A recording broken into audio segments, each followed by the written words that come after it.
利比里亚，一个非洲小国，名头叫得很响。非洲小美国，什么经济啊、政治、国防等等，和美国几乎没啥差别，甚至连国旗都恨不得整成美国的模样。你以为它强的不行？实际上吧，它就是美国青春阉割版。别说有钱了，到现在它的首都都没个首都样，一下雨就淹了大半。当地人呢，就连买双拖鞋还得分期付款。这究竟是怎么一回事？今天球哥就带大家来了解了解。利比里亚位于非洲西部，国土面积约为11万平方公里，人口约534万人。利比里亚就是非洲典型的穷国，人均 GDP 只有755美元，总 GDP 更是只有40亿美元。卡塔尔办世界杯花的钱是它的500多倍，而且它不仅经济差，一个工业没有，主要靠农业吃饭的国家吧，结果全国可耕的面积就开发了不到13%，粮食不能自给，每年呢还得花一大笔钱进口粮食，不然就得饿死。国内各项基础设施呢就更别说了，连首都只要一下雨就会被淹没大半，交通直接瘫痪。唯一的解决办法呢就是等水自己慢慢退掉。你很难想象利比里亚其他地方究竟会惨到什么地步。就这么个穷国，结果说自己是非洲小美国，谁信呢？但真要说利比里亚和美国的共同点，那它几乎是全部照搬了美国的所有制度，包括经济、选举等，甚至连国旗都是星条旗，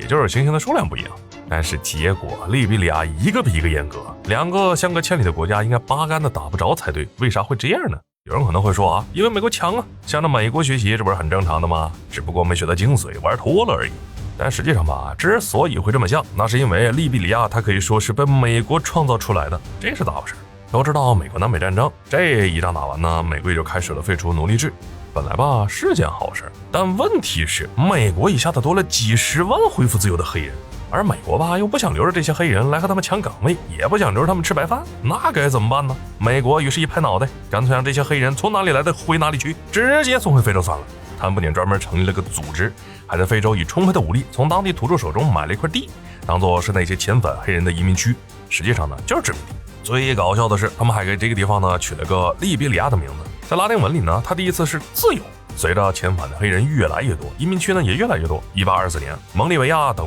8个移民区宣布合并成立联邦。本来吧，日子过得好好的，结果呢，因为英国人不交关税，让利比里亚迫切地想独立。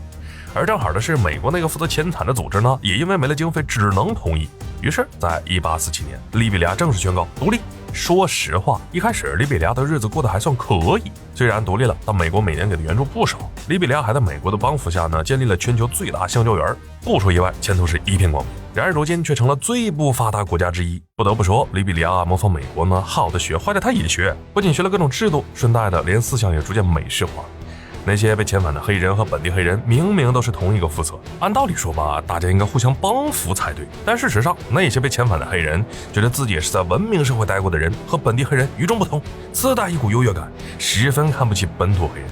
而本土黑人呢，本来就因为美国抢地的事儿呢有点小情绪，结果美国带来的人他以为是同胞，结果压根没把他们当人看。更别说啊，美裔黑人仗着自己的背后站着美国肆意的侵占当地黑人的土地和资源，明明都是黑人，结果美裔黑人呢就像曾经的美国人一样，把当地黑人当奴隶，干着自己曾经干过的苦力活，干最苦的活，拿最少的工资，还没有任何政治权利。虽说当时独立的利比里亚说是共和国，但实际上国家政权只掌握在占人口少数的美裔黑人手中，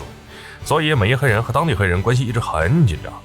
一开始吧，有美国压着还没啥事，但后来美国无暇顾及，不想管这个远在天边的小弟，常年受到压迫的当地黑人忍无可忍，直接发动政变，推翻了维持上百年的美裔黑人政权，结束了压迫。但随之而来的就是长达数十年的内战，超20万人死亡，上百万人流离失所，而利比里亚也在这场战争中被彻底摧毁，至今都一蹶不振。好了，本期视频到这儿就结束了，麻烦各位看官，请你发次小手，给俺来点赞关注呗，咱们下期再见。